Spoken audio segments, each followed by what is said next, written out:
Hello, thank you for taking time out of your day to hear about this. And I'm going to start off, since you're an education major, I learned. What have you learned so far about assistive technology? Just that there's a lot of different assistive technology out there that can help enhance students' academic success. What would be an example of an assistive technology that you would use? For example, it could be like a teacher having a microphone attached to them so that students with hearing impairments can hear better. Yeah, and one of the points of our presentation today not only is just that AT is important, because it is, but the fact that when you think AT, you don't want to immediately think iPad or high tech. Sometimes low tech, like what we're going to show you today, is a really good way to implement it in your classroom. So this project we're doing now enables us to hone in on one specific AT and how it would help you in a classroom in more ways than just the way that it's supposed to help you. Okay, so the AT that we have chosen, so this one right here, is the Auditory Processing Chipper Chat. And I've actually looked at it. I used it for another project in our class, and I really liked it. And it also helped brainstorm some new ideas. And then feeding some of those ideas to Sarah, it just kind of helped snowball effect, and we came up with a lot to use this for. And so it's really useful. Its main purpose for what it got brought to our attention for is auditory processing. So students who have issues with listening, comprehending what's being said to them, and then either answering the questions or repeating what was said to them, or just helping them verbally work on their communication skills. And so one thing that we really wanted to focus on is really learning what the main purpose of this AT is used for, and then adapting it and using it in other ways in the classroom, so that it's not only in SPED classrooms, but also in general ed classrooms for you, as well as different disability areas, and then whole class instruction.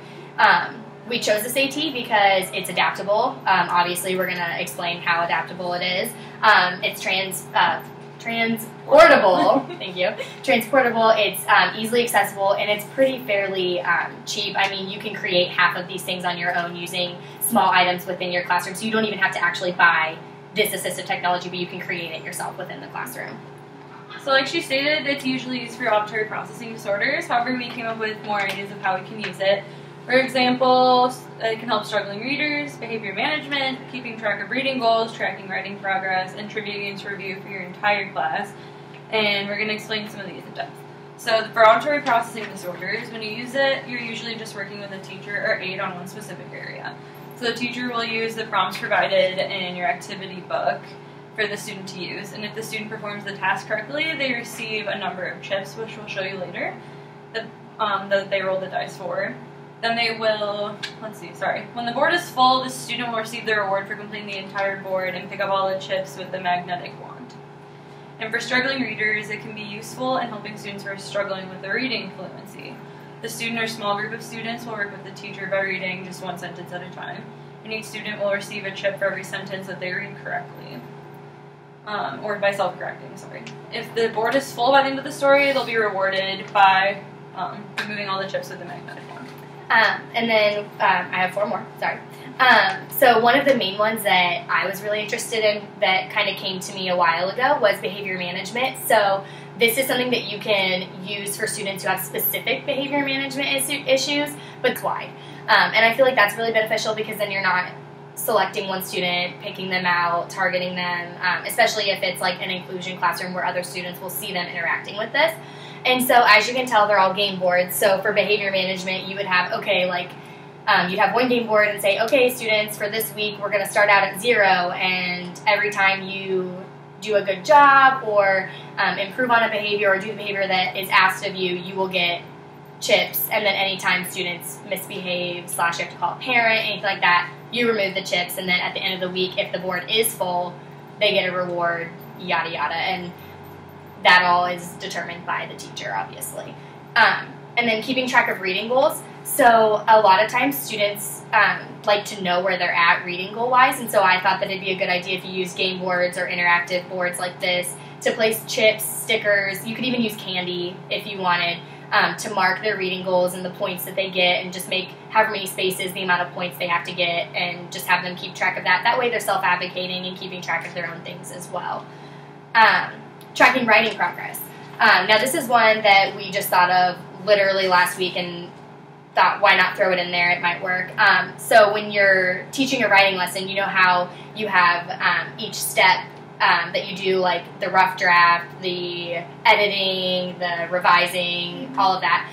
Maybe it would be nice to set up a game board for each student based on which level they're at or which station they're at, and that way they can also self-advocate with where they're at and know what they need to do, what their next step is, and that way other students can see who else is on the same level as them. So if they're on the revising level, they can have other students on that same level helping them out. And then the last one is trivia games. So, and that one's kind of obvious. It's a game board. So when you have a review with a class, you as the teacher would roll the dice and say, okay, it says, right now it says 6. So, okay, students, so if you get this question correct, you can put 6 chips on your board, and you can monitor how they answer the question. Like, I had a teacher in high school that had us write the answers on whiteboards and hold it up, and she would see it, so therefore she would know if they got it right or not. You could have them write them down, whatever, but therefore they could use it as a trivia game as well. And one thing, another thing that we thought of that would be really creative is if you had your students create their own board. That way it's individualized, it's unique, it's interactive, it gives them something fun to do. That way they're interested in their game board instead of like, oh, why do I have to use this game board? And then, so it'll help them stay engaged and interested in like the topic of the board. And you can also make them themed with like your class, what am I trying to say? Your Class. like your lessons that week, like if you have a themed week, like race car week or whatever, you could do that.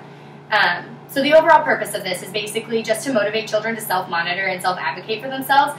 That way they can improve in the given areas, because not only should this be used for students with disability areas, but all students to help self-advocate.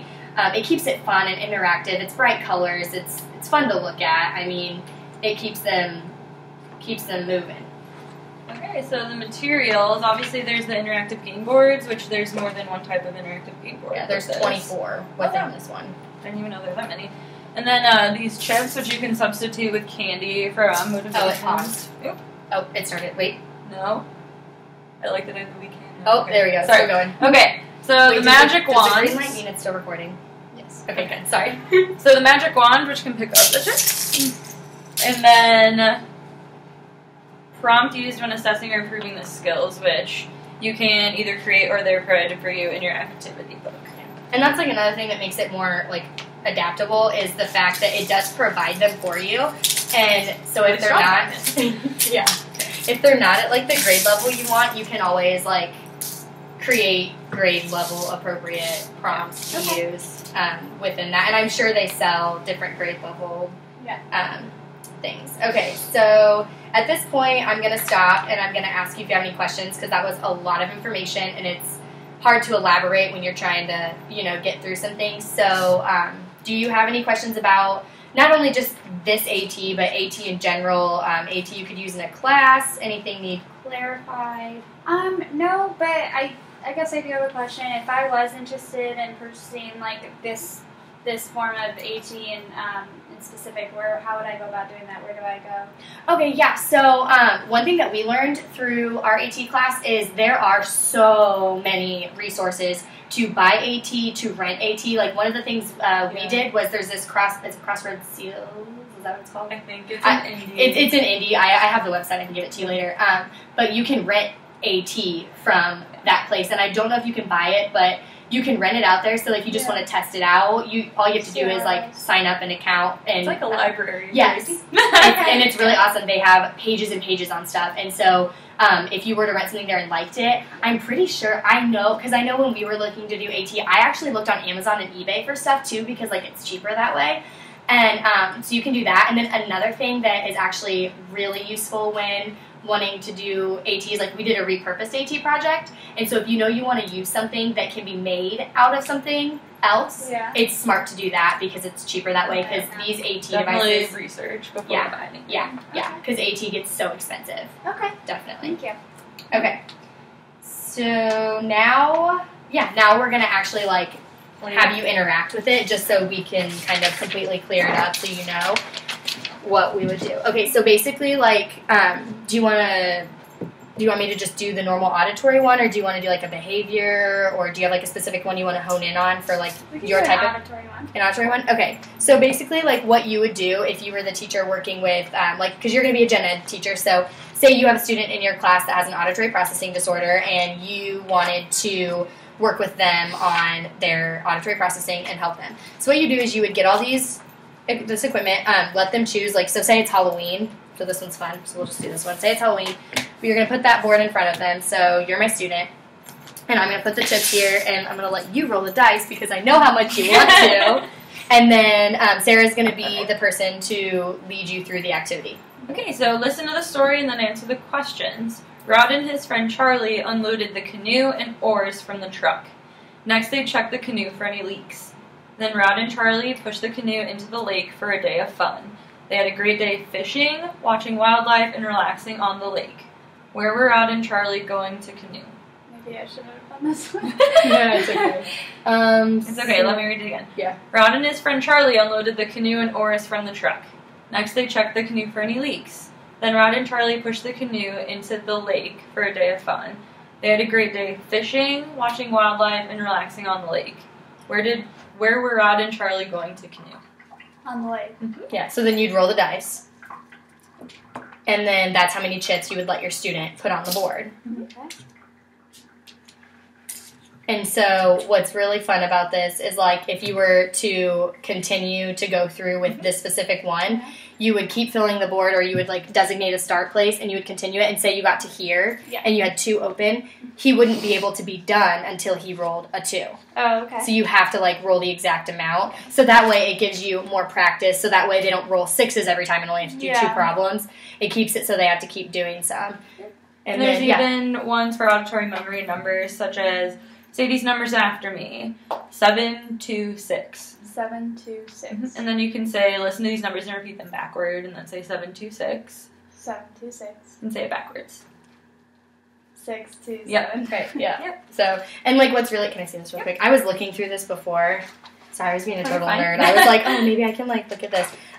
One of the things that's really, it's awesome. And, like, it even has some math facts and other things back in the back, because I literally went through this whole book. And they have copies of it, so if you want to make copies, if you have more students than what are there. But it's basically segmented into auditory discrimination, auditory memory, and auditory integration. So in each of those, they have different parts, like discrimination has word parts, segmentation, blending, word sequences. Memory has numbers, words, sentences, story retell. And then integration has listening for keywords, interpretation of directions, multi-level commands, and story comprehension. Sorry, that was a lot. But yeah, and so like it has each section split into those. And so this can literally be so adaptable. Yeah. Like with all of the ones that we were talking about, the 6 different ones. And I mean, it's one of those things where you can even continue to grow on it. Like, we just kind of met up once and, like, threw ideas around and just kind of were like, oh, these will work. Let's use these. And then, I mean, you could sit down with students and ask them, well, what would you want to do? Like, what do you think you could do with this? And expand on that. But it's just a fun little game. And like Sarah said, you mentioned using candy. Like, that would be a good idea if you're playing a trivia game, because then the kids can eat the candy when they're done, or, you know, that kind of thing. And so it's just a really fun, adaptable, easily accessible. It's fairly cheap. Easy, so easy to use. Like, we taught you how to use it in, like, 2 minutes. So, do you have any other questions before we completely finish up? No, I don't. I was going to say, that went really fast. I talked pretty fast, I think. But, okay. Oh, well. Yeah. All right, well, you stop that for me. Yeah, thanks. That is fine. Yeah. How fast was it? I didn't mean to... It was like 13 minutes. 13 minutes. Oh. I didn't mean to yawn. Oh, you're I fine. pulled an all-nighter last night, No, so I you're was fine. like, No, shut you're